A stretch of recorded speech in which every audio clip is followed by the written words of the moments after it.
viewers, சூப்பரான topics பார்த்துட்டு இருக்கோம். Profit and lossல dishonest shopkeeper patterns, அதாவது சீட் பண்ணக்கூடிய கடைக்காரங்களோட பேட்டர்ன்ஸ் பார்த்துட்டு இருக்கோம்.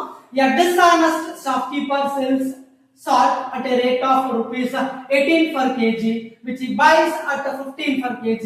He removes 200 grams from each packet of salt while selling.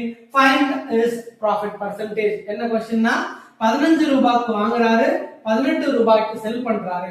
அடுத்தது சால்ட்ல 1 kgனா 1000 grams, 1 kgன்றது 1000 grams.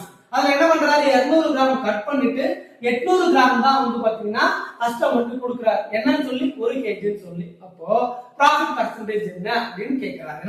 இப்போ ஃபர்ஸ்ட் இந்த ப்ராப்ளம் பொறுத்த வரைக்கும் SP by CP ன்னு எழுதிக்கலாம். SP செல்லிங் பிரைஸ் என்ன, முதல்ல 18, காஸ்ட் பிரைஸ் என்ன 15 into 1000 grams, அத 200 grams கட் பண்ணிட்டு 800 grams தான் கஸ்டமருக்கு கொடுக்குறாரு. அப்ப இவர்கிட்ட இருந்து போறது வந்து 800 தான். அப்ப 800ன்றது கீழ வந்துரும். கஸ்டமருக்கு என்ன சொல்லிருக்காரு, 1000 grams சொல்லிருக்காரு. இப்போ கேன்சல் பண்ண ஆன்சர் முடிஞ்சிருச்சு. சிம்பிள் பேட்டர்ன் இன்னொன்னு என்ன அப்படின்னு பார்த்தா, குவாண்டிட்டியை பொறுத்த வரைக்கும் ஸ்மாலர் வேல்யூ டினாமினேட்டர்ல போடுங்க, பிக்கர் வேல்யூ நியூமரேட்டர்ல போடுங்க. 0000 கேன்சல் ஆயிடுச்சு. 5 டேபிள்னா 2 5s are 10, 3 5s are 50, 1 2s are 4 2s are, again 2 table, 9 2s are 2 2s are, and then 3 table அடிச்சீங்க அப்படினா 3 3s are 9, 1 3s are முடிஞ்சு போயிடுச்சு.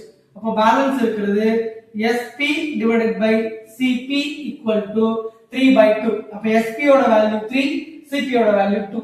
SP பெருசா இருக்கிறதுனால சோ அப்போ ப்ராஃபிட்னா SP minus CP. அப்ப 3 minus 2 ஆன்சர் என்ன வரும், 1. சோ அப்ப பர்சன்டேஜ் கேக்குறாங்க. அப்போ ப்ராஃபிட் பர்சன்டேஜ், ப்ராஃபிட் பர்சன்டேஜ்னா என்ன, ப்ராஃபிட் வந்துச்சு 1 rupee divided by cost price, cost பிரைஸ்ன்றது கீழ இருக்குது 2 into 100, பர்சன்டேஜ்ன்றதால 100 போடும். கேன்சல் பண்ணீங்கன்னா so 50, therefore 50% he got a profit. இந்த வீடியோ பிடிச்சிருந்துச்சுன்னா தயவு செஞ்சு ஒரு சப்ஸ்கிரைப் பண்ணிக்கங்க, ஒரு பெல் பட்டனை கிளிக் பண்ணிக்கங்க, உங்க ஃப்ரெண்ட்ஸ்க்கு ஷேர் பண்ணுங்க. Thank you.